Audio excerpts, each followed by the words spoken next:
All right, time now for futures in focus. Oil steady, gaining a little ahead of key U.S. inventory data. Joining us now from the CME is Phil Streible, RJO Senior Commodity Broker. Great to see you, Phil. So how high could we see oil go in this session if we see that drop in inventories?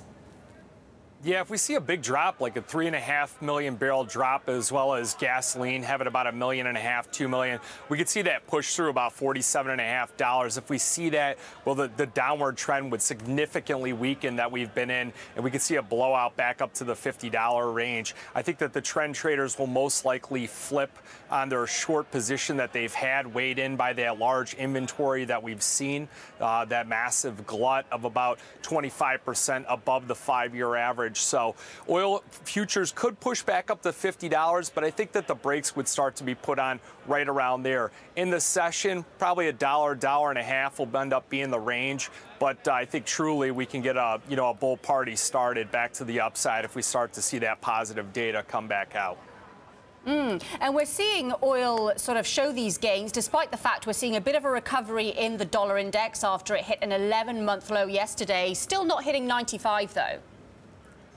Yeah, the dollar index has really just been in this weak trend. I mean, it's been 10.5 months. Partly weighing in is that, you look at the Fed, they're starting to pump the brakes a little bit on their hawkish tone. You've also got the ECB. They're looking at potentially, starting to get a little bit more tighter over in Europe. So that's going to weigh in. You're going to see investors start to shift back into the euro currency out of the dollar index.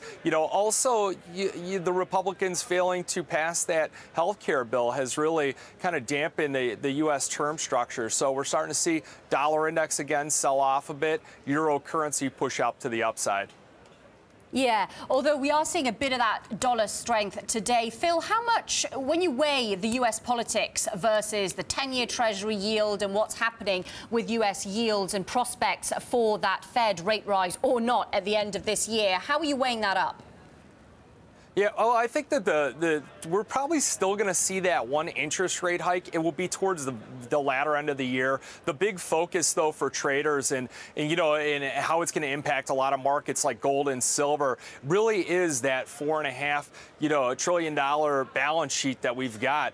We need to see how they're going to restructure that, if they're going to go, back to some traditional allocations, and then that will weigh in on all those other markets. So it's a waiting game for a lot of different parts of the economy.